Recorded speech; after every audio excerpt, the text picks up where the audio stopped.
வணக்கம் நேயர்களே. இன்று நாங்கள் ஒரு எழுத்தாளரை நேர்காண இருக்கின்றோம்.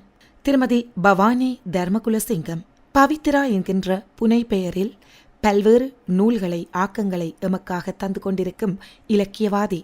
வருகின்ற 9ஆம் திகதி ஞாயிற்றுக்கிழமை மாலை பவானி தர்மகுலசிங்கம் அவர்களது பவித்ராவின் போர்க்கால கவிதைகள் என்ற தொகுப்பான வியன்களம் நூல் அறிமுக விழா நடைபெற இருக்கின்றது. அந்த விழாவினை முன்னிட்டும் இன்னும் அவர் பற்றிய சிறப்புகளையும் அறிந்து கொள்ள இந்த நேர்காணல் உங்களுக்கு பேருதவியாக இருக்கும். அவரை நேர்காண முன்பு தாயகத்தில் அல்வையூரை பிறப்பிடமாக கொண்ட இவர் மெதடிஸ்த பெண்கள் உயர்தர பாடசாலை, வேம்படி மகளிர் கல்லூரி ஆகியவற்றில் கல்வி கற்று தாயகத்தில் அரசாங்க நிர்வாக சேவையில் பல திணைக்களங்களில் கடமையாற்றியவருமாவார். பின்பு புலம்பெயர்ந்து கனடா வந்தாலும் கூட அங்கும் தனது மேற்படிப்பை தொடர்ந்தார். கனடா பெட்டா காலேஜில் பிசினஸ் அண்ட் டெக்னாலஜி டிப்ளோமா பட்டத்தை பெற்றவர் மற்றும் Canada diploma in computerised accounting பட்டமும் பெற்று இன்று கனடாவிலும் அரசாங்க திணைக்களங்களிலும் தனியார் நிறுவனங்களிலும் தொழிலாற்றி கடைசியாக பணிபுரிந்த பேங்க் ஆஃப் மான்ட்ரியலின் ஓய்வு ஊதியத்தை பெறும் தகமையோடு இப்போது வாழ்ந்து வருகின்றார். வியன்களம் என்கின்ற கவிதை தொகுப்பை வெளியிட்டதன் மூலம் தமிழர் போற்றும் தேசிய கவிதந்த கவிதாயினியாகவும், கொற்றவை இசை தொகுப்பை வெளியிட்டதன் மூலம் மிகச்சிறந்த பாடலாசிரியையாகவும் தடம் பதித்துக் கொண்டவர் திருமதி பவானி தர்மகுலசிங்கம். கொற்றவை பாடலுக்கான ஆடலை கிழக்கிலங்கை பல்கலைக்கழக சுவாமி விபுலானந்த அழகிய கற்கை நிறுவனம் தயாரித்து வழங்கியிருந்து பல மேடைகள் கண்டு பாராட்டுக்களை பெற்றமை குறிப்பிடத்தக்கது. தாயகத்திலும் புலம்பெயர் நாடுகளிலும் பல இடங்களில் அரங்கேற்றப்பட்டு பாராட்டுக்களை பெற்றது இந்த கொற்றவை பாடல். இப்பாடலுக்கான ஆடலை கொழும்பு கழனி பல்கலைக்கழக மாணவர்களும் வெளிப்படுத்தி முதலாவது பரிசையும் தட்டிச் சென்றனர் என்பதும் குறிப்பிடத்தக்கது. இப்போது பக்தி இலக்கியமாக அல்வையூர் அரசடி விநாயகர் நான்மணி மாலை என்னும் தூய யாப்பிலக்கணத்தில் படைக்கப்பட்ட நூல் தாயகத்தில் வெளியிடுவதற்கான ஆயத்தத்துடனும் இருக்கின்றது. புதுக்கவிதை கவிஞர்கள் ஏராளம். மரபியலில் கவிதை சொல்பவர் மிகச்சிலரே எனும் நிலையில் திருமதி பவானி தர்மகுலசிங்கம் பெரு நம்பிக்கையாக ஈழத்தமிழ் கவிதையுலகில் விளங்குகின்றார். ஒரு சமூக செயற்பாட்டாளராக, கவிதாயினியாக இவர் பெற்ற விருதுகள் பல. கனேடிய மண்ணில் தாயக மக்களுக்காற்றிய சேவைக்காக கனேடிய அரசினால் வழங்கப்பட்ட சிறந்த சேவையாளருக்கான விருது, பாவலர் விருது, பாரதியார் இலக்கியக் கழகம் தமிழ்நாடு வழங்கிய விருது, பாரதியார் கண்ட புதுமைப்பெண் என்ற விருதுகள் இவருக்கு சிறப்பு சேர்ப்பன.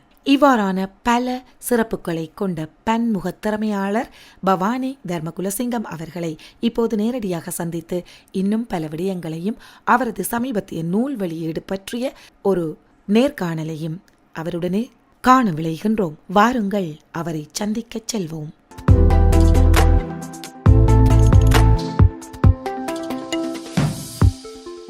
வணக்கம் திருமதி பவானி தர்மகுலசிங்கம் அவர்களே. வணக்கம். நலமா நீங்கள்? நலமாக இருக்கின்றேன். நீங்கள் எப்படி இருக்கிறீர்கள்? மிக நலம், மிக்க நலம். கனடா எப்படி இருக்கிறது? எப்படி போகிறது அந்த காலநிலை எல்லாம்? காலநிலை இப்பொழுதும் சற்று குளிராகத்தான் இருக்கிறது. மழை உலகமே காலநிலையில் குழம்பி போய்தான் இருக்கிறது கொஞ்ச நாளா. சரி, உலக வெப்பமயமாக்கலின் விளைவு. சரி, அது இயற்கை அதற்கான பதிலை சொல்லட்டும். சரி, நாங்கள் நேரடியாக உங்களிடம் கேட்க இருக்கின்ற கேள்வி, இப்போது நிறைய விடயங்கள் இப்போது உங்களை பற்றி ஒளிபரப்பானது கேட்டோம். பவானி என்கின்றவர் பவித்ரா என்ற புனை பெயரில் எழுதி வருகின்றார் என்று எங்களுக்கு தெரியும். சரி, இந்த பவானி ஒரு கவிதாயினியாக, இலக்கியவாதியாக பாடசாலை காலத்திலேயே உருவாகிவிட்டீர்களா? ஆமாம். எப்படி அது அந்த ஆர்வம் வர என்ன காரணம்? அது தமிழின் மீது உள்ள பற்றா அல்லது யாராவது ஆசிரியரா உந்துதலாக யாராவது இருந்தார்களா? காரணம், என்னுடைய தந்தையார் அவர் பாடல்கள் எழுதி வந்திருக்கின்றார். அவர் ஒரு கவிஞர், அவர் ஒரு தமிழ் ஆசிரியர், அவர் ஒரு அண்ணாமலை பல்கலைக்கழகத்திலே தமிழ் ஆசிரியராக தமிழ் கற்று வந்தவர். வித்துவான் பட்டதாரியாக அங்கிருந்து வெளிவந்தவர். அதன் காரணமாக தொடர்ச்சியாக அவர் கூடுதலாக கவிதைகளையும் எழுதி வந்தார். மரபு கவிதைகள் தான் அவர் தொடர்ச்சியாக எழுதி வந்தார். அந்த காலங்களிலே நானும் அவர் எழுதும் போது தனக்குள்ளே சொல்லி எழுதுவார் பாடல்களை. அப்பொழுது நானும் என்னுடைய செவிவாயலாக ஆ. கேட்டு கேட்டு அதை உள்வாங்கிக் கொண்டேன். ஓ! எதுக மோனே என்று சொல்லிக்கொண்டு அப்படி எழுதி கொண்டிருக்கும் பொழுதெல்லாம் என்னுடைய காதலே சிறு பிள்ளையாக இருந்தாலும் அதை நான் உள் வாங்கி நானும் அதிலேயே தொடர்ச்சியாக நான் எழுத ஆரம்பித்து விட்டேன். ஆ. இலக்கணம் அப்ப என்று தெரியாவிட்டாலும் யாப்பிலக்கணத்தை பற்றிய அறிவு இருக்காவிட்டாலும் ம். என்னுடைய தந்தையாரிடம் இருந்து வந்த அந்த திறமைகளை நானும் பயன்படுத்தி தொடர்ச்சியாக நான் பாடல்களை எழுதி வந்தேன். கம்பன் வெட்டு கைத்தறியும் கவி பாடும். நீங்கள் கைத்தறியல்ல நேரடி வாரிசு. அதனால் அப்படியே வந்துவிட்டது. அதைத்தான் அடுத்ததாக கேட்க இருந்தேன். அநேகமாக எல்லோரும் புதுக்கவிதை என்ற வட்டத்துக்குள் தான் நின்று எழுதுவது வழமையாகிவிட்டது. நிறைய ஒப்பீட்டளவில். மரபுக் கவிதை கவிஞர்கள் என்ற எண்ணிக்கை மிக குறைவாகவே இருக்கின்றது. அந்த விதத்தில் உண்மையில் உங்களை போன்றவர்கள் அழகான மரபு கவிதைகளை படைப்பது மிக்க மகிழ்ச்சி. சரி, அந்த ஆரம்பத்தில் எவ்வாறான கவிதைகளை நீங்கள் எழுதினீர்கள்? அப்போதே பவித்ராண்டு பெயர் சூட்டி விட்டீர்களா? ஆரம்ப காலத்திலேயே? ஆரம்ப காலத்திலே நான் பவித்ரா என்ற பெயரில் எழுதவில்லை. பவானி என்ற பெயர்ல தான் என்னுடைய நாட்டிலே தாயகத்திலே வாழ்ந்து கொண்டிருந்த காலத்திலே பவானி என்ற பெயரில் தான் எழுதி கொண்டிருந்தேன். ஆனால் கனடாக்கு வந்த பிற்பாடு எனக்கு பத்திரிகைகளுக்கு என்னுடைய பாடல்களை கொடுக்க வேண்டிய ஒரு சூழ்நிலை வந்தது. அதிலும் போராட்ட கவிதைகள் கூடுதலாக நான் போராட்ட கவிதைகளையே எழுதி கொண்டிருந்தேன். அதனால் என்னுடைய பெயரையும் நான் அதற்கேற்ற மாதிரி பவித்ரா என்ற பெயரிலே என்னை மாற்றிக் கொண்டேன். சரி, குறிப்பாக ஏதாவது காரணம் இருக்கிறதா போராட்ட கவிதைகளை படைக்க வேண்டும் என்று நினைத்ததற்கு? போராட்ட கவிதைகளை படைக்க வேண்டும் என்று நினைத்ததற்கு குறிப்பாக ஏதாவது காரணம் இருக்கிறதா? போர்க்கால கவிதைகளை நான் விரும்பி எழுதினதுக்கு காரணம் இயற்கையாக என்னிடமிருந்த நாட்டுப்பற்று, தமிழ் தேசிய பற்று, மொழிப்பற்று, இனப்பற்று இவர்கள் யாவுமே சிறு வயதிலே இருந்தே எனக்கு என்னுடைய குடும்ப ரீதியாக அவர் தொடர்ச்சியாக வந்து கொண்டிருந்தபடினாலே இங்கே இருக்கும் பொழுது இங்கே கனடாக்கு இடம்பெயர்ந்த பிற்பாடு நான் 87ஆம் ஆண்டு இங்கே வந்திருந்தேன். அங்கே நடக்கின்ற அந்த சோகமான போர் கட்டங்கள், எங்களுடைய மக்களுடைய அவலங்கள், எங்களுடைய மக்கள் படும் துயரங்கள் அவை யாவற்றையும் செவி வாயிலாகவும் பத்திரிகை ஊடகங்கள் வாயிலாகவும் நான் அறிந்து மிகவும் வேதனைப்பட்டேன், கவலைப்பட்டேன்.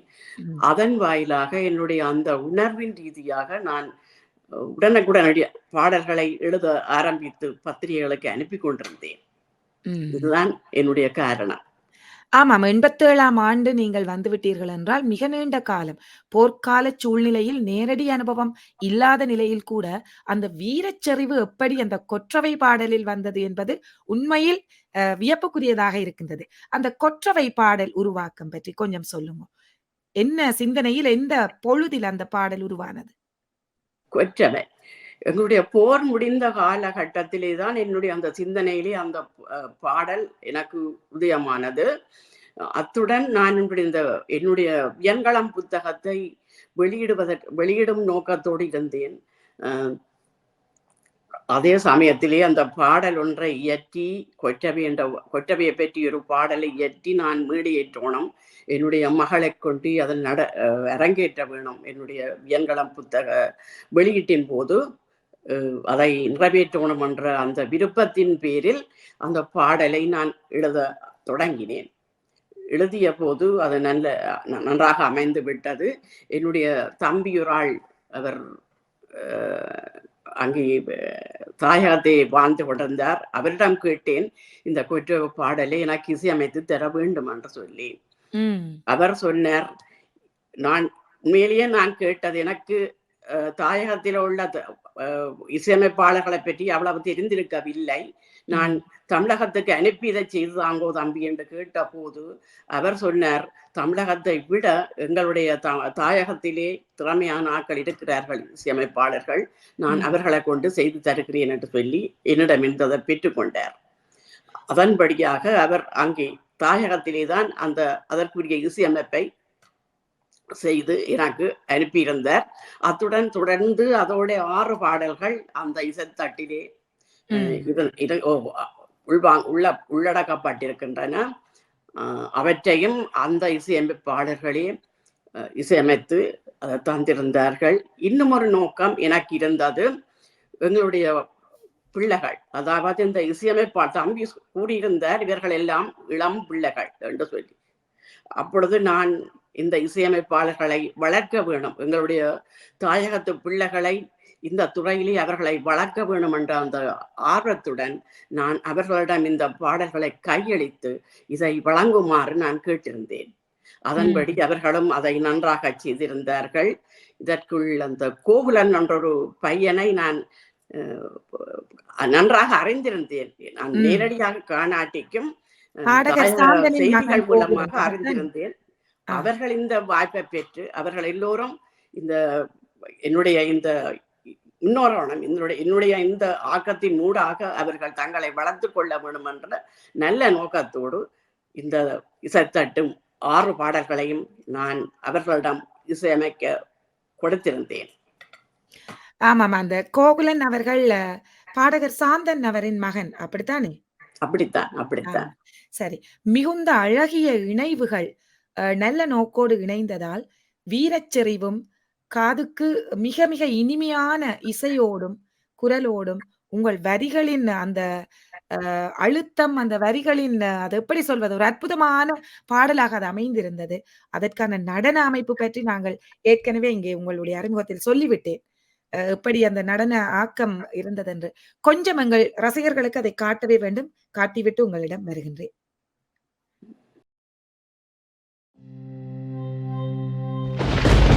சிந்தையில் நிறைந்த செந்தமிழ் நிலமே, வந்தனை செய்து உமை வாழ்த்தினோம் அம்மா.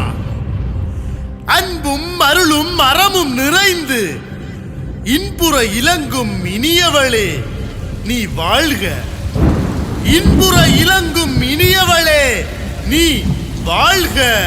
முத்திசையும் கடல் சார்ந்த முழு நிலவு பெண்ணே, எத்திசையில் நோக்கினும் எழில்மிகு கண்ணே, பத்தரை மாற்றுப்ப சும்பொன் மேனியளே, நித்திலமாய் ஒளிர்கின்ற நிலமடந்தை வாழியவே, ஆரமெனும் தமிழனங்கை ஆதியாய் கொண்டவளே, சோர்வின்றி மொழி காக்க முனைந்தன்று நின்றவளே,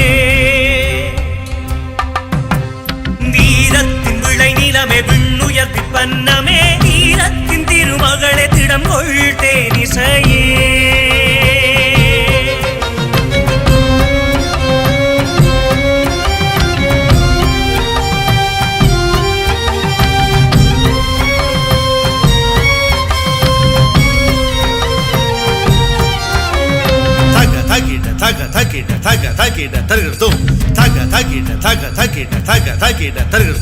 தாய்மையே தளிரே தன்னலில் மாதே, ஓய்வில்லா உண்மையில் உன்னதமாய் திகழ்பவளே, தாங்கும் திராங்கினதும் தாங்கும் திராங்கினதும் தாங்கும் திராங்கினதும். தாய்மையே தளிரே தன்னலில் மாதே, ஓய்வில்லா உண்மையில் உன்னதமாய் திகழ்பவளே, வாய்மை என்றும் வன்மை தரும் வளையாதே, தூய்மையுனை துலங்க வைக்கும் சுடரென நீ மிளிர்வாயே, தூய்மையுனை துலங்க வைக்கும் சுடராக மிளிர்வாயே. நேரிய பாதைதனில் நீதியில் நீ எழுந்தாய், சீரிய விடுதலை கைவிலங்கொடிக்க புறப்பட்டாய், ஆரிய போரதனை பாரறிய நீ தொடுத்தாய், வீரியமாய் வேலறிந்து வெற்றி மாலை சூட்டினாய், காலத்தின் கோலத்தால் காவியமே உந்தன் நூலிடை மேனியது நுடங்கியது மேலம்மா, கோலமயில் மாதரசே உன் கொவ்வையிதழ் சிரிப்பெங்கே, கோலமயில் மாதரசே கொவ்வையிதழ் சிரிப்பெங்கே, வாலையே உன்னழில் பதனத்தில் வாட்டம் ஏனோ,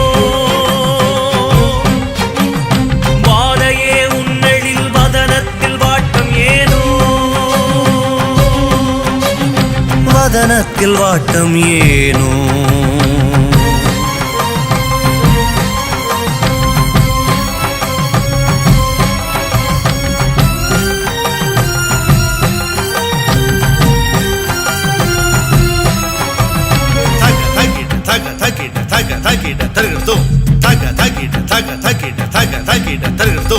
அஞ்சுதலை இல்லா ஆன்றவளே, உந்த நுயர் நெஞ்சுர அறமும் திண்மையும் நேர்த்திறனும் கண்டே பிஞ்சு வகையுள்ளத்து வேற்றுவரோ காழ்ப்பில் வஞ்சனையில் தீண்டினரே வளர் நாடுகள் சார்ந்து தகிட தக தகிட தக தகிட தகிடதோம் தகிடதோம் தகிடதோம் தகிடதோம் தகிடதோம் தக தகிட தக தகிட தக தகிட தகிடதோம் மேலவளே மேதினியில் நின் மரவர் விட்ட கன்ற ஆலம் விரைகள் என்று ஆழமாய் வேரூன்றி ஞாலத்தில் விருத்தமாய் நேர்மையில் நீதி கேட்டு சாலவும் பலம் வருதல் சாலவும் பலம் வருதல் சால் பண்டோ நீ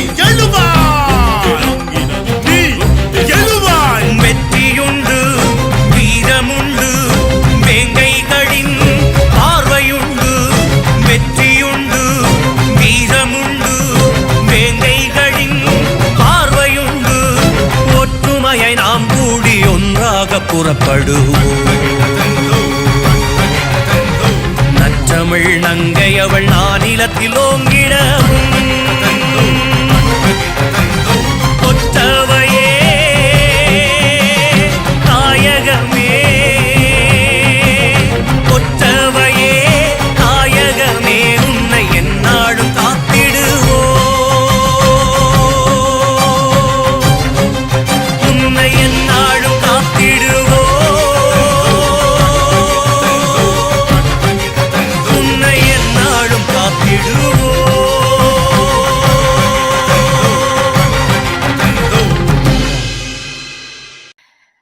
மிகுந்த வீர உணர்வை கொடுக்கக்கூடியவாறு பாடல் அமைந்திருந்தது மட்டுமல்ல, அந்த நடன இயக்குனர் மற்றும் நடன மணிகள் அவர்களது அந்த பாவங்கள் எல்லாம் அற்புதமாக இருந்தன. வாழ்த்துகளும் பாராட்டுகளும் பவானி அவர்களே. சரி, நாங்கள் இப்போது வியன்களம் புத்தகத்துக்கு வருவோம். மரபு கவிதைகள் அடங்கிய கவிதை தொகுப்பு லண்டனிலும் கனடாவிலும் வெளியாகிவிட்டது. பிரான்சுக்கு வருகிறீர்கள். சரி, எப்படி நேரடியாக வருவதாக உத்தேசமா? பிரான்சுக்கு நேரடியாக வர இருக்கின்றேன். சந்தோஷம். நேரடியாக உங்களை காணும் ஆவலிலும் நாங்கள் 9ஆம் திகதி மாலை இந்த நூல் வெளியீடு இடம்பெற இருக்கின்றது. சரி, இந்த கவிதை தொகுப்பு உருவான கதை கொஞ்சம் சொல்லுங்க. இந்த வியன்களம் கவிதை தொகுப்பு நூல் உருவாகிய கதை, அது எப்படி உங்களுக்கு அந்த நூலை வெளியிடணும் என்ற அந்த எண்ணம் எல்லாம் வந்தது, அதை பற்றி கொஞ்சம் சொல்லுங்க, அந்த அனுபவத்தை. இந்த வியன்களம் நூலில் உள்ள பாடல்கள் நான் 1995ஆம் ஆண்டு, அதாவது போராட்டம் முனைப்பு பெற்ற காலத்திலே இருந்து எழுத ஆரம்பித்த பாடல்களை பத்திரிகைகளுக்கு அனுப்பியிருந்தேன். 95 இருந்து முள்ளிவாய்க்கால் வரை உள்ள நிகழ்ச்சிகளை தொடர்ச்சியாக பாடல் வரிகளாக எல்லாமே மரபு பாடல்கள் என்சி விருத்தம் என்ற மரபு யாப்புக்குள்ளே அடங்கியதாக நான் அந்த பாடல்களை இயற்றியிருந்தேன். இங்கே உள்ள கனடாவில் உள்ள அநேகமான ஊடகங்களிலே பத்திரிகைகளிலே அவைகள் வெளியிடப்பட்டன. தாயகத்திலே கூட ஈழநாதம், வெள்ளிநாதம் ஆகிய இதழ்களிலும் மற்றும் ஒரு பேப்பர் லண்டனில் வெளிவருகின்ற ஒரு பேப்பர் ஆகிய பத்திரிகைகளிலும் அநேகமாக இந்த பாடல்கள் வெளிவந்திருக்கின்றன. நான் இவற்றை ஒரு ஒரு ஆவணமாக்க வேண்டும் என்ற எண்ணத்துடன் தான் நான் அதை புத்தகமாக கொண்டு வந்தேன்.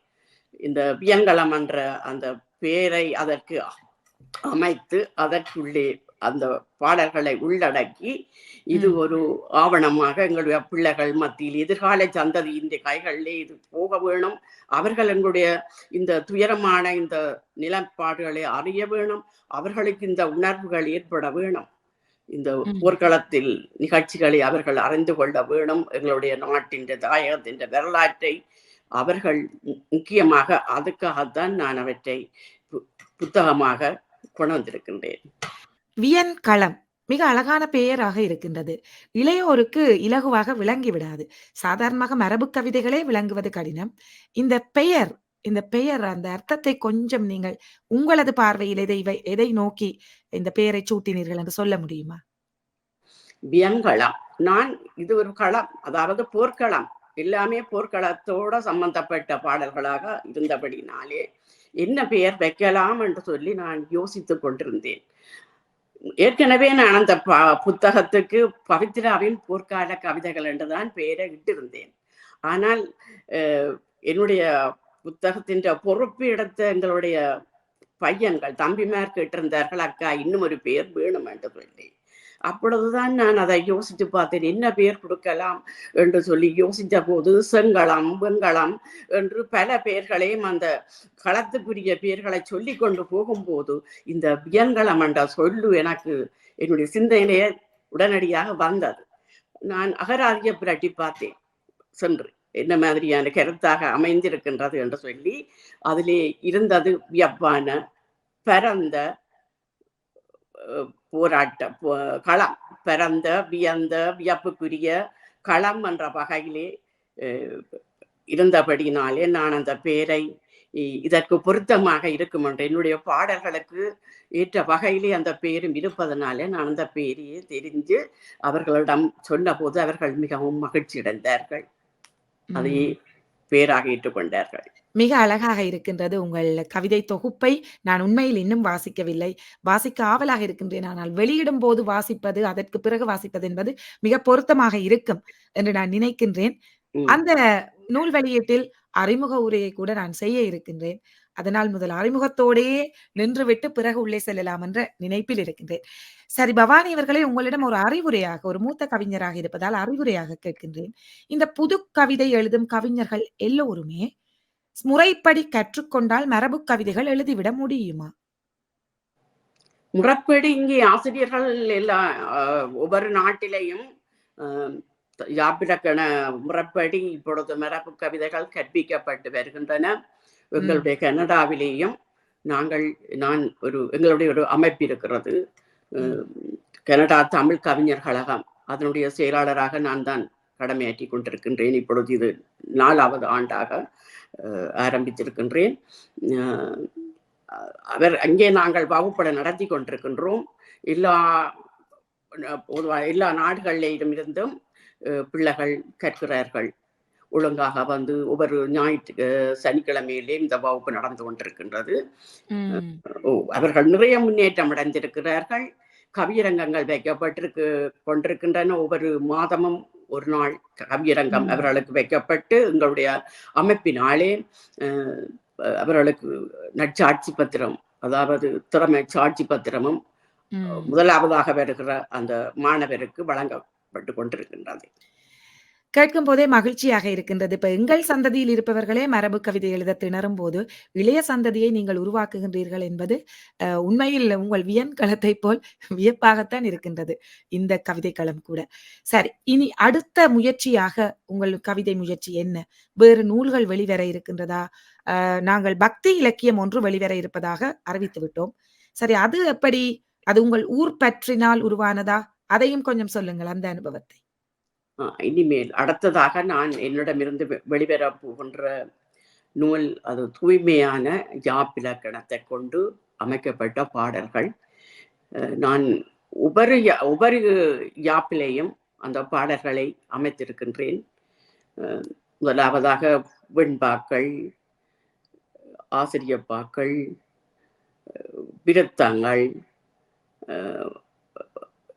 என்றவாறு பலவாறாக சகல யாப்பிலக்கணத்தையும் உள்ளடக்கிய பாடல புத்தகமாக அந்த புத்தகம் வெளிவர இருக்கிறது. அந்த புத்தகத்தின் ஊடாக எங்களுடைய இளம் சந்ததிகள் பயன்பெறலாம். ஒவ்வொரு வகையிலேயும் அந்த பாடல்கள் அமைந்திருக்கின்றபடினாலே அவர்கள்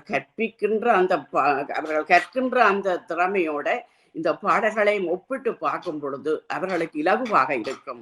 அத்துடன் இந்த சொற்கள், என்னுடைய சொற்கள் எப்பொழுதும் எளிமையான சொற்களாகத்தான் இருக்கும். அவர்களால புரிந்து கொள்ளக்கூடிய சொற்களிலே தான் அநேகமாக நான் அந்த பாடல்களை இயற்றி இருக்கின்றேன்.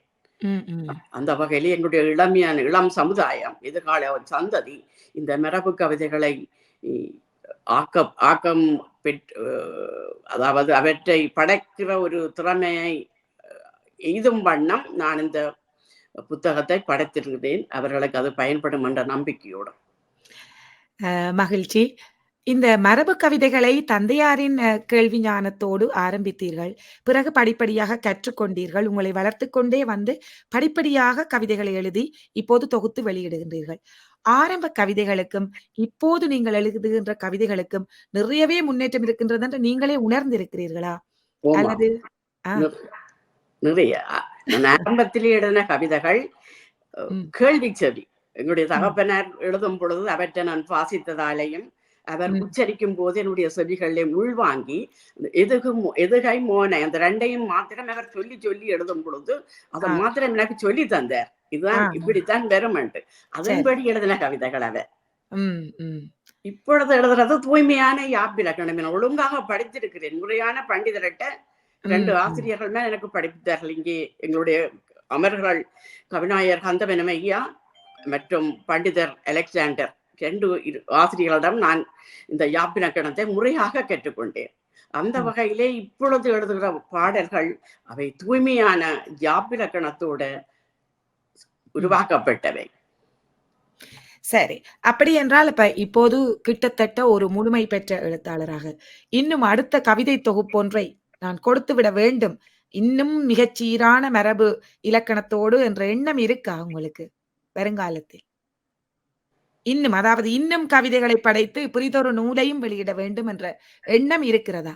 இருக்கிறது, நிறைய இருக்கிறது.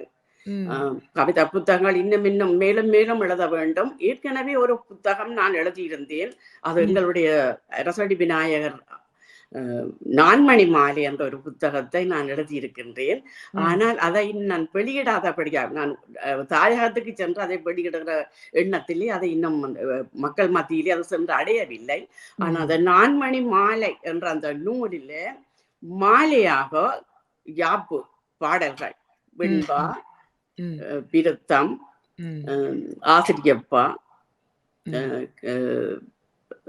கட்டளை கரித்துறை, இந்த 4 பாடல்களும் வெண்பா, ஆசிரியப்பா, கட்டளை கரித்துறை, விருத்தம், இந்த 4 பாடல்களும் 4 வகையான அந்த யாப்போடு அடங்கின அந்த பாடல்கள் மாலை போல் ஒன்றோடொன்றாக வருகின்றது. அத்துடன் அவை ஒரு தொடர்ச்சியாக கோர்க்கப்பட்டதாக அந்த மிகவும் கடுமையான ஒரு நூல், அந்த ஒரு ஆக்கம். ஆனா என்ன கேட்டிருந்தேன், என்ன இதை செய்ய போறீங்கள் என்று, கடுமையா கஷ்டமா இருக்க போதுண்டு. ஆனாலும் நான் அதை முயற்சி செய்து புத்தகமாக்கி விட்டேன். என்னுடைய ஆசிரியர்களுக்கு அதற்கு அவர்கள் எனக்கு அதற்கு என்னை ஏற்றுக்கொண்டார்கள். அந்த புத்தகத்தை அவர்கள் ஏற்றுக்கொண்டார்கள். அதை நான் வெளியிட இருக்கின்றேன். இது 2வது படைப்பு. என்னுடைய 1வது வியன்களம் தொகுப்பு, அடுத்தது அந்த 4 மணி மாலை, இனிமே வர போகிறது, தயாராக இருக்கிறது. இன்னும் நான் நினைக்கிறேன் அடுத்த செப்டம்பர் அதமளவிலே அந்த புத்தகத்தை நான் வெளியிடலாம் என்று நோக்கத்தோடு இருக்கின்றேன். உண்மையில் இப்போது நான் உரையாடும் போதே ஒரு நேர்காணல் என்பதை தாண்டி ஒரு ஆசிரியரோடு உரையாடும் மாணவி போன்ற அறிவை பெறக்கூடியதாக இருக்கிறது உங்களிடமிருந்து. அதற்காக உண்மையில் நான் பெருமைப்படுகின்றேன். உங்களுடைய ஆக்கங்கள் இன்னும் நிறைய வர வேண்டும் என்று எதிர்பார்ப்போடு தான் நான் இந்த கேள்விகளை உங்கள் முன் வைக்கின்றேன். சரி, இப்போது பாரிஸ் மாநகரில் 9ஆம் திகதி திருமதி பவானி தர்மகுலசிங்கம் அவர்களது பவித்ராவின் கவிதைகள் என்கின்ற அந்த கவிதை தொகுப்பு ஒரு நூலாக வியன்களம் என்கின்ற பெயரில் வெளிவர இருக்கின்றது. எங்கள் பாரிஸ் வாழ் நண்பர்கள் எல்லோரும் நேரடியாக வருகை தந்து அவருக்கான ஆதரவை தெரிவிக்க வேண்டும். கனடாவில் இருந்து இங்கே வருகின்றார் இந்த பாரிஸ் வாழ் தமிழர்களை நம்பி. சரி, எங்கள் தமிழர்களுக்கு உங்கள் செய்தி என்னவாக இருக்கின்றது சொல்லுங்கள் பவானி அவர்களே. நான் அங்கே வந்து எல்லோரையும் சந்திக்க வேண்டும். என்னுடைய தமிழ் உறவுகள், என்னுடைய இனிய உறவுகள், அன்பான உறவினர்களை இங்கே சந்திக்காத பல மக்களையும் அங்கே நான் காணப்போகிறேன் என்ற பெரிய மகிழ்ச்சியோடு அங்கே வருகின்றேன். நிறைந்த எதிர்பார்ப்போடு எல்லோரையும் கண்டு எங்களுடைய துக்கங்களை நாங்கள் பகிர்ந்து கொண்டு என்னென்ன நாங்கள் இந்த நாட்டுக்காக என்னென்ன செய்ய வேணும், இனிமேல் தொடர்ச்சியாக நாங்கள் என்னத்தை செய்யலாம் என்ற ஒரு கலந்துரையாடல்களையும் அந்த நிகழ்ச்சிக்கு பிறகு மற்ற அடுத்தடுத்த நாட்களிலே நாங்கள் செய்ய வேண்டும் என்ற ஒரு ஆவலுடன் நான் அங்கே வருகின்றேன். அத்துடன் என்னுடைய அந்த புத்தகங்களையும் எல்லோரும் வாங்கி படிக்க வேண்டும் என்ற ஆர்வம் எனக்கு இருக்கிறது. ஏனென்றால் அது ஒரு ஆவணம். அதாவது நீங்கள் மட்டுமல்ல, உங்களுடைய பிள்ளைகளுடைய கைகளிலே அந்த புத்தகம் சென்றடைய வேணும். அதை அவர்கள் படிக்க வேணும். அவர்கள் அதை தங்களுடைய வீட்டிலே ஒவ்வொருத்தருடைய வீட்டிலேயும் அந்த புத்தகம் வச்சிருக்க வேண்டும் என்ற எண்ணம் எனக்கு நிறைய இருக்கிறது. அதற்காகத்தான் நான் அவற்றை புத்தகமாக இன்றைக்கு உங்கள் முன்னிலையிலே ஒப்படைத்திருக்கின்றேன். சரி, பாரிஸில் நீங்கள் எத்தனை நாள் இருக்க போகிறீர்கள் என்ற விபரத்தை அறிவித்தால், உங்களை சந்திக்க வருகின்ற இலக்கிய ஆர்வலர்களுக்கு அது அ சுலபமாக இருக்கும். நான் எத்தனை நாட்கள்? ம். 9ஆம் தேதி முடிஞ்சால் 11ஆம் தேதி அளவிலே நான் சுவிட்சர்லாந்துக்கு போறதுக்கு இருக்கின்றேன். ஓ! ம். விரும்பினால் இன்னும் 2 நாள் கூட தங்கலாம் அங்கே. 11, 12ஆம் தேதி மட்டும் நிக்கலாம். சரி. எல்லோருக்கும் இது ஒரு அறிவித்தலாக செல்லும். அதனால்தான். சரி, இந்த நூல் உருவாக்கம் மற்றது உங்களுடைய இந்த பயணம், இவை பற்றி நீங்கள் யாரையெல்லாம் நன்றியோடு நினைவு கூறுகின்றீர்கள் என்று சொல்ல விரும்பினால் சொல்லலாம். பிறகு நாங்கள் இந்த நேர்காணலில் இருந்து விடைபெறலாம். போதிய அளவு இந்த நூல் பற்றியும், உங்களைப் பற்றியும் எடுத்திருக்கின்றேன் என்று நான் நம்புகின்றேன். அ எப்படி? இந்த முயற்சிக்கு எனக்கு என்னை இறங்க வைத்தவர்கள் என்னுடைய அன்புக்குரிய 2 இளம் பிள்ளைகள். அன்பு திவா என்ற பிள்ளைதான் என்னுடன் இணைந்து கொண்டார். அவர் என்னுடன் தொடர்பு கொண்டு அவர் என்னை கேட்டிருந்தார், இப்படி செய்ய விருப்பமா என்று சொல்லி. நானும் மிகவும் சந்தோஷமா இருந்தது. ஏனென்றால் என்னுடைய புத்தகங்கள் ஏற்கனவே நான் லண்டன்லே வெளியிட்டு அந்த கிட்டத்தட்ட 150 புத்தகங்கள் அங்கே தேங்கி போயிருந்தன. அவற்றை தொடர்ச்சியாக நான் வெளியிட முடியாமல் இருந்ததுக்கு காரணம் கொரோனா அந்த பிரச்சனை வந்ததால தொடர்ந்து அதை செய்ய முடியாம போயிட்டு அங்கேயே அப்படியே விட்டுட்டு வந்துட்டேன். இப்படி ஒரு வாய்ப்பு என்னுடைய அந்த இளம் பிள்ளை, உண்மையிலேயே எனக்கு அவ ஒரு மகள் மாதிரி தான். அவவும் வந்து என்னுடைய தொடர்பு கொண்டு இனிமையான பேச்சாக என்னை கவர்ந்து என்னை கேட்டுக்கொண்டார். அந்த வகையிலே நான் அவளோட தொடர்பு கொண்டு இந்த புத்தகத்தை வெளியிடுறதுக்கு நான் உடன்பட்டேன். அவர்களும் என்னோட இன்று வரையும் இன்னும் நெருக்கமாகவும் தொடர்பாகவும் இருக்கிறார்கள். ஆம். கற்றோரை காமுறுவர் என்பதற்காமே அவரும் மிகுந்த ஒரு சமூக ஆர்வலராக, இந்த இலக்கிய ஆர்வலராக இந்த சமூக பரப்பில் பயணிப்பது அதற்கு ஒரு காரணமாக இருக்கலாம். பல நல்லவர்கள் கூடும்போது நற்செயல்கள் தானாக நடைபெறும் என்பதற்கு இது ஒரு உதாரணமாக நாங்கள் எடுத்துக்கொள்ளலாம். சரி பவானி அவர்களே, நாங்கள் இப்போது விடைபெறுகின்றோம். உங்கள் வரவு நல்வரவாகட்டும். நாங்களும் வரவேற்றுக் கொள்கின்றோம். எங்கள் இதழ் தொலைக்காட்சி சார்பாக நேரடியாக சந்திப்போம். நேரடியாகவும் உங்களோடு நான் உரையாட இருக்கின்றேன். வாருங்கள், ஆவலோடு உங்கள் நூல் வெளியீட்டில் கலந்து கொள்ள மகிழ்ச்சியோடு காத்திருக்கின்றோம். இப்போது இந்த நேரத்தை ஒதுக்கி எங்களுக்காக உங்கள் கருத்துக்களை வழங்கியமைக்காக இதழ் தொலைக்காட்சி சார்பில் நன்றிகளும் வணக்கங்களும். ஓகேம்மா, மிக்க நன்றி. நானும் உங்களை சந்தித்துக் கொண்டதிலும் உங்களுடைய இனிமையான குரல், உங்களுடைய அர்த்தம் பொதிந்த இந்த வார்த்தைகள், இந்த வினாக்களுக்கு நான் பதிலளிக்கிறதுக்கு ஏற்ற ஒரு சந்தர்ப்ப சூழ்நிலையை நீங்கள் உருவாக்கி தந்ததுக்காக உங்களுடைய இந்த நிறுவனத்துக்கு நான் எனது மனமார்ந்த நன்றியையும் உங்களுக்கும் நிறுவனத்தாருக்கும் தெரிவித்துக் கொள்கிறேன். நீங்கள் நன்றாக வாழ வேணும், வளர வேணும். நீங்கள் இந்த நாட்டுக்கு நிறைய சேவை செய்யணும். எங்களுடைய தாயகத்துக்கு, எங்களுடைய இளம் சந்ததிக்கு உங்களுடைய ஆக்கப்பூர்வமான தொண்டுகள் தொடர்ச்சியாக இருக்க வேணும். நீங்களும் உங்களுடைய சொந்த வாழ்க்கையிலே நன்றாக வளர்ந்து பல பல உயர்வுகளை அடைய வேணும். உங்களுடைய நிறுவனம் வாழ வேணும் என்று நான் வாழ்த்திக் கொண்டு நான் விடைபெறுகிறேன். நன்றி, வணக்கம். நன்றி அம்மா, மிக்க நன்றி.